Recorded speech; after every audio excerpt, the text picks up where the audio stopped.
Every year, hundreds of children unintentionally shoot themselves or someone else when they find unlocked loaded guns. And according to the CDC, South Carolina has consistently ranked in the top 10 states with the highest firearm-related homicides for the past 2 decades. They're alarming statistics. So here to give us some ways to talk to your kids about gun safety and make sure firearms are properly stored is Corporal Chris Starling with the Myrtle Beach Police Department and Chrissy Catla with Strand Medical Center. Thank you so much for being here. Thank you.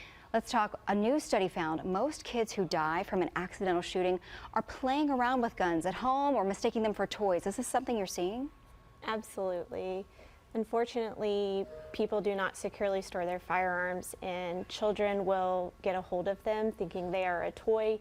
They will play with them. They will accidentally fire them, oftentimes shooting themselves or someone else.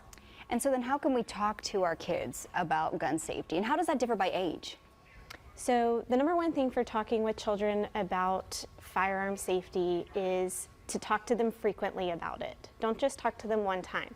For young children, you want to talk to them in short, simple phrases. If you see a gun, don't touch it. Tell an adult.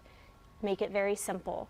For older children, you want to reiterate it multiple times as well, but you want to frame it as your general safety conversations. So just as you would talk to them about drinking and driving and drugs, you would also want to talk to them about firearms. So how often should we be having these conversations? You said frequently. I mean, should we be bringing it up once a month or every week? It's not going to hurt. I would think that if you do it at the dinner table once a week, or if you see something in the news that would bring it up to the attention, it's not a bad thing to talk about at least once a week with your kids.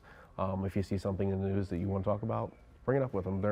Their minds are growing and they need to learn things, and it's not going to hurt to have a conversation with them. Okay, so on that note, let's talk about a few misconceptions that parents might have.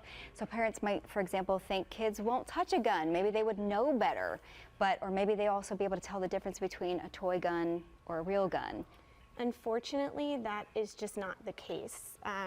Children do not have the capacity to make those decisions. I'm just going to keep in mind too, like when we were all little, obviously we were looking for birthday gifts and stuff in the house. I mean, that goes into the thing of hiding firearms. If they're not secure and locked up and having the gun and the ammunition separately from each other, you want to make sure that the kids understand that they see it, don't touch it.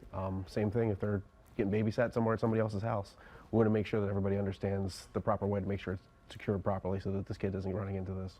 Okay, well, another misconception is that young kids won't physically be able to fire a gun. They aren't capable of doing that. Is that true? That is not true.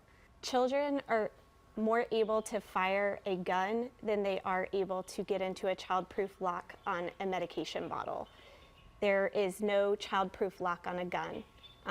You can certainly try to lock it. Locks are very easy to unlock on a gun. Unless the ammunition is out, the gun is locked, or it has a locking device on it, that's going to be your best bet for keeping a child being able to fire a gun. So let's talk about safe ways to lock and store a firearm. And there are plenty of different options, and you've brought some of them with you. So what did you bring, and can you explain what they are? Yes, we have a couple different ones. This is just a cable lock. This is actually on here. It just pretty much goes right through here, all the way squared through. It locks up here for you guys. The key is to be kept separately, so obviously it's not somewhere that the kid's going to be able to find the key for it, so I would keep that probably on a keychain for yourself. It's at least out of reach of the child, and they would probably have no idea what the key's for. These are a couple different examples of the exact same thing. It's Project Child Safe that has been great. We usually try and work with the Myrtle Beach Police Department and Strand, tries to get locks from them to try and work what we can to hand out. This is a great example of just a smaller lock box you could use to keep ammunition in. It's going to lock in with a different key here, and everything can just fit pretty much perfectly inside there. There are bigger cases, bigger safes and all that you can actually purchase. Some do have ones that are actually number passcodes basically, or biometrics where you're using a thumbprint. So they might be a little bit easier access for somebody to get in, and obviously thumbprints are for the individual, so it might be a little difficult to access for a child. And if you're doing something too, if you have a passcode on here where it's a 4-digit number, don't make it something where it's your house address or the last 4 digits of my phone number. Make it something that the child's not going to remember or even think of trying. If I see a lockbox as a child, I'm going to try a couple different combinations. I'm going to make my effort to do it because I want to see what's in there. And the last thing I want to do is find a firearm or ammunition that they can get into to possibly harm themselves. Chrissy Catla and Corporal Chris Starling with some excellent tips for safely storing firearms and how to talk about them with your kids. Thank you so much for being here. Thank you.